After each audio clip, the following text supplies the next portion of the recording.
Halo, balik lagi nih di channel Pelangi Biru. Kali ini saya sedikit mau nge-share kali ya. Sorry, lagi pilek batuk.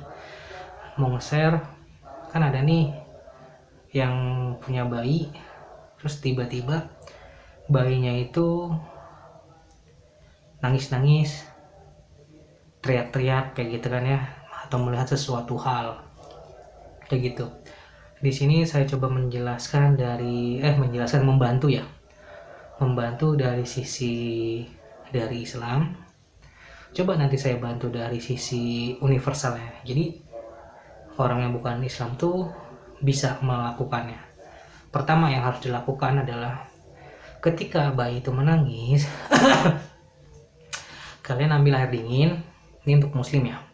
Kalian ambil air dingin, bacakan bismillah, diusapkan ke bagian mukanya kayak gitu. Terus dibiarkan dulu, dilihat. Kalau misalkan memang masih, berarti ambil lagi air, bacakan ayat kursi 1 sampai 7 lah, kayak gitu, diusapkan lagi. Kalau masih menangis berarti kurang, berarti ditambah lagi, ambil lagi air, pokoknya air sedikit aja buat ngusap aja, baca ayat kursi 100 kali, cari sapu lidi, tapi kalau bisa yang dari lidinya lidi aren. Kalau nggak ketemu ya sapu lidi biasa aja. Air yang tadi yang 100, bacaan ayat kursi tadi 100 kali itu diambil, diciprat-cipratin ke sapu lidinya. Terus habis itu setiap ruangan tuh kalian ketok-ketokin lantainya, temboknya, sambil baca salawat kayak gitu. Kalian ketok-ketokin kayak gitu ya, kayak gitu. Untuk yang non muslim, kalian bisa menggunakan daun kelor. Kalau misalkan nggak ada daun kelor, kalian bisa menggunakan daun kelapa kuning. Tahu kelapa kuning nggak? Kelapa gading yang warna kuning. Ambil yang daunnya ini yang menghadap ke barat atau ke timur.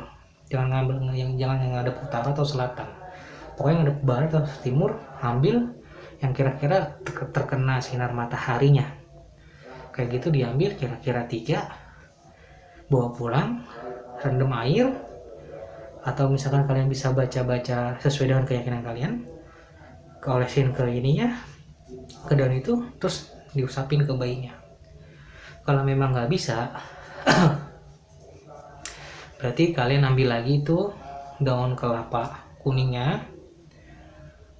Kalau ada daun kelor boleh, ambil daun pandan, ambil daun sirih. Kalau misalnya ada bambu kuning boleh tuh diambil, diserut sedikit bambu kuningnya, kayak begitu, dicampurin. Habis itu kalian kepek-kepekin ke bayinya, ke ruangannya, kayak begitu. Itu untuk yang non muslim ya. Bacaannya terserah kalian, cuman saya sih di sini cuman ngasih bacaan seperti ini. Ya Tuhan yang maha pengasih, maha penyayang, maha pengampun, maha segalanya, saya berserah diri padamu. Saya memohon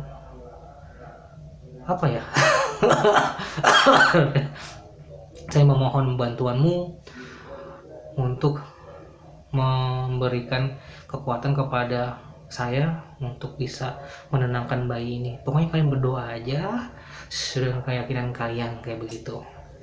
Terus kalau misalkan setiap jam masjid nih, ini buat yang muslim atau yang non muslim, masjid udah bunyi bada maghrib, orang ngaji-ngaji kayak gitu, atau misalnya di tempat kalian nggak ada, pokoknya ketika mau bunyi maghrib itu pintu-pintu, jendela, pintu tutup ya, sampai batas tuh jam setengah 8, jam 8 boleh dibuka lagi, silakan.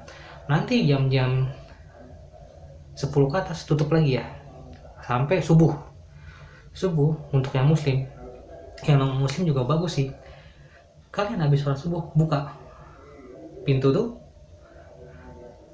silahkan kalian baca Al-Quran atau baca ayat yang kalian bisa. Jangan setel murotal ya, kayak begitu. Kenapa? Karena di sini saya mau mengajarkan kita ini punya iman. Iman itu adalah sebuah keyakinan bahwa kita juga mempunyai kekuatan. Kekuatan kita itu dari mana? Dari Tuhan. Kayak gitu. Di sini saya mau mengajarkan ya. Jadi kalian tidak perlu memanggil orang lain. Kayak begitu. Manggil orang lain itu ada saatnya. Ketika yang saya ucapkan ini nggak berjalan, nggak bisa, berarti itu udah versi keras. Karena setahu saya kalau bayi menangis itu biasanya cuma ada bangsa yang dari sana tuh cuman mau melihat, kadang-kadang ngajak main, kadang-kadang bentuknya serem kayak begitu, anaknya takut. Jadi kita tuh ngusirnya secara halus, nggak perlu kita ngundang orang lain karena kita punya iman tuh kepercayaan, ya kan? Yang kita panggil adalah manusia, kita juga manusia. Bedanya di mana? Ibadahnya dan keyakinannya. Apakah kalian nggak beribadah? Apakah kalian nggak yakin dengan Tuhan kalian masing-masing, dengan diri kalian? Kayak begitu. Jadi saya di sini mengajarkan seperti itu ya. Nah, jadi pas subuh itu buka, baca apa aja. Kalian mau baca salawat, mau baca bismillah doang, buka aja sampai jam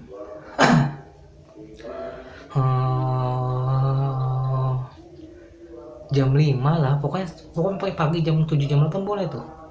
Terus ketika matahari sudah mulai kelihatan, buka pintu-pintu, buka pintu-pintu, jendela segala macam biar angin tuh masuk, sinar matahari itu masuk, buka sampai maksimal tuh jam 11, karena lewat jam 11 tuh panas. Kayak gitu. Terus jangan dibuka lagi menjelang pas mau asar jangan dibuka, nanti dibuka lagi itu kira-kira jam 4:30 atau jam 5. Terus nanti pas mau maghrib jangan dibuka sampai jam 7:30 yang saya bilang tadi, atau jam 8. Dan jam 10 atau 9:30 tadi tutup. Kayak begitu ya, untuk yang punya bayi atau yang misalkan bayinya sering mengalami kayak begitu segala macam. Dan untuk yang rumah kosong, kalian mau punya rumah kosong, bisa lakukan seperti itu.